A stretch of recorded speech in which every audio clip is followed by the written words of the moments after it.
حضرت عمر رضی اللہ عنہ، جن کے پاک نام پر آج مسلمانوں کو فخر ہے اور جن کے جوش ایمانی سے آج 1300 برس بعد تک کافروں کے دلوں میں خوف ہے، اسلام لانے سے قبل مسلمانوں کے مقابلے اور تکلیف پہنچانے میں بھی ممتاز تھے۔ نبی اکرم صلی اللہ علیہ وآلہ وسلم کے قتل کے در پہ رہتے تھے۔ ایک روز کفار نے مشورے کی کمیٹی قائم کی، کوئی ہے جو محمد کو قتل کر دے؟ عمر نے کہا کہ میں کروں گا۔ لوگوں نے کہا کہ بے شک تم ہی کر سکتے ہو۔ عمر تلوار لٹکائے ہوئے اٹھے اور چل دیے۔ اسی فکر میں جا رہے تھے کہ ایک صاحب قبیلے زہرہ کے، جن کا نام حضرت سعد بن ابی وقاص رضی اللہ عنہ ہے اور بعضوں نے اور صاحب لکھے ہیں، ملے۔ انہوں نے پوچھا کہ عمر کہاں جا رہے ہو؟ کہنے لگے محمد صلی اللہ علیہ وسلم کے قتل کی فکر میں ہوں، نعوذ باللہ۔ سعد نے کہا بنو ہاشم اور بنو زہرہ اور بنو عبد مناف سے کیسے مطمئن ہو گئے؟ وہ تم کو بدلے میں قتل کر دیں گے۔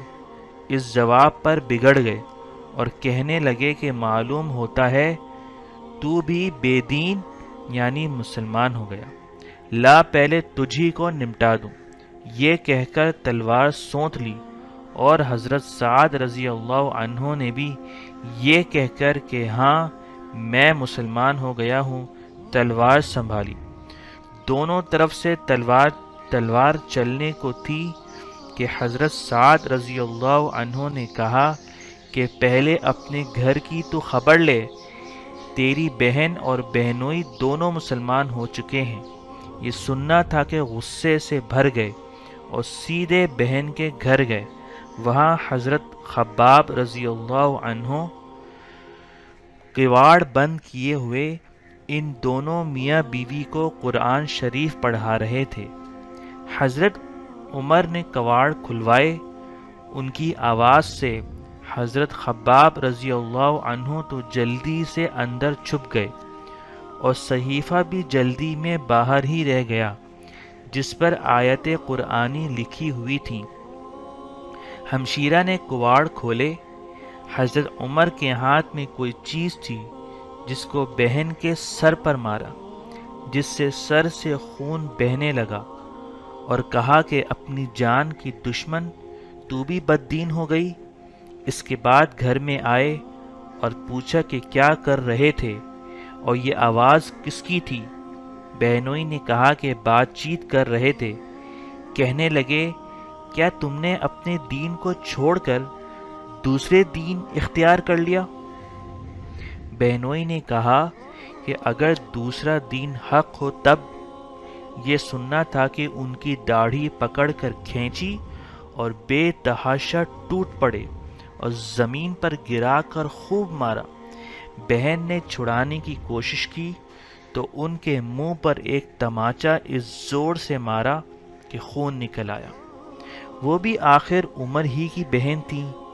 کہنے لگیں کہ عمر، ہم کو اس وجہ سے مارا جاتا ہے کہ ہم مسلمان ہو گئے۔ بے شک ہم مسلمان ہو گئے ہیں، جو تجھ سے ہو سکے تو کر لے۔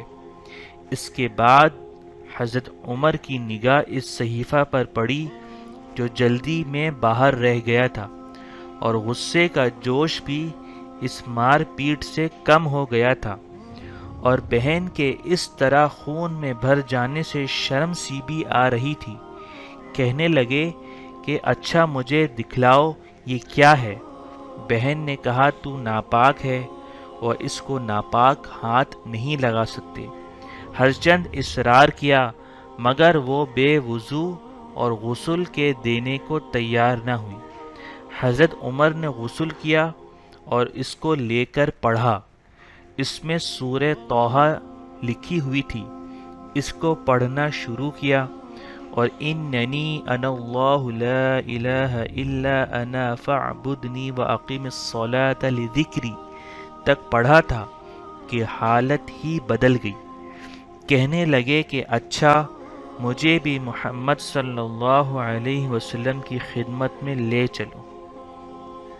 یہ الفاظ سن کر حضرت خباب رضی اللہ عنہ اندر سے نکلے اور کہا کہ اے عمر، تجھے خوشخبری دیتا ہوں کہ کل شب پنجشنبہ میں حضور اقدس صلی اللہ علیہ وسلم نے دعا مانگی تھی کہ یا اللہ، عمر اور ابو جہل میں جو تجھے زیادہ پسند ہو اس سے اسلام کو قوت عطا فرما۔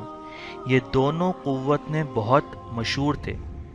معلوم ہوتا ہے کہ حضور صلی اللہ علیہ وسلم کی دعا تمہارے حق میں قبول ہو گئی۔ اس کے بعد حضور صلی اللہ علیہ وسلم کی خدمت میں حاضر ہوئے اور جمعے کی صبح کو مسلمان ہوئے۔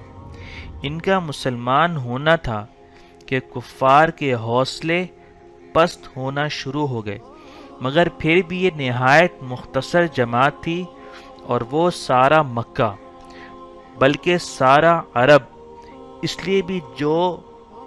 لیے بھی جوش پیدا ہوا اور جلسے کر کے مشورہ کر کے ان حضرات کو ناپید کرنے کی کوشش ہوتی تھی اور طرح طرح کی تدبیریں کی جاتی تھیں۔ تاہم اتنا ضرور ہوا کہ مسلمان مکہ کی مسجد میں نماز پڑھنے لگے۔ حضرت عبداللہ بن مسعود رضی اللہ عنہ فرماتے ہیں کہ عمر کا اسلام لانا مسلمانوں کی فتح تھی، اور ان کی ہجرت مسلمانوں کی مدد تھی، اور ان کی خلافت رحمت تھی۔